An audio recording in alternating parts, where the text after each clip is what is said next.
that was Aaron Spelling. If he likes you, and he liked me, we had a good time together.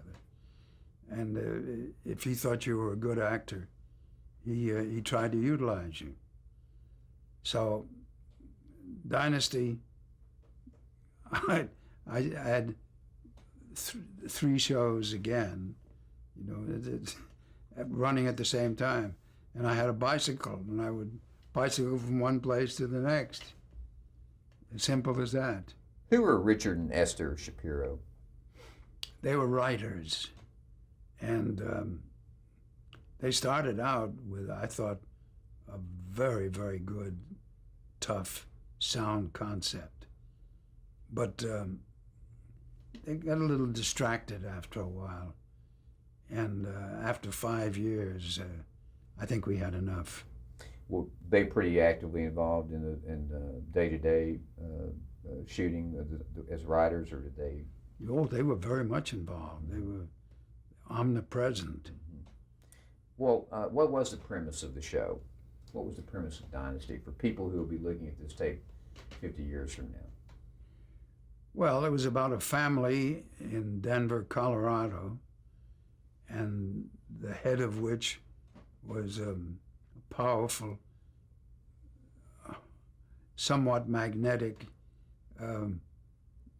figure, a tremendously wealthy man who had a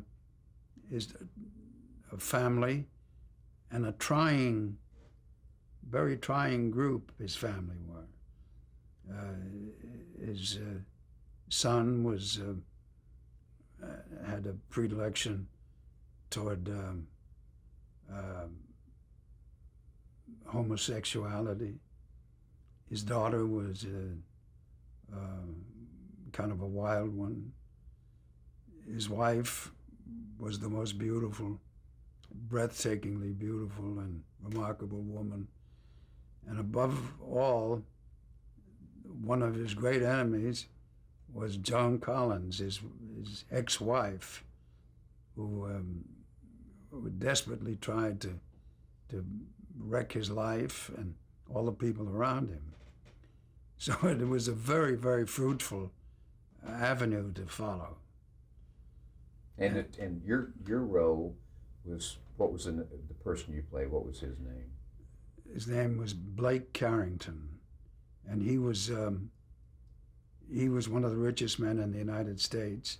Owned a football team, owned an incalculable number of big businesses, and had the devil's own time with his own family, and was a powerhouse away from his family.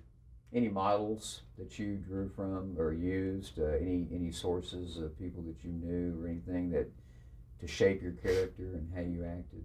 No, I think that that those kinds of men are fairly well known, and they don't need pointing out. I mean, there's a whole group of men who are failures in many, many ways in their immediate family, but who are tremendously powerful and successful as human beings.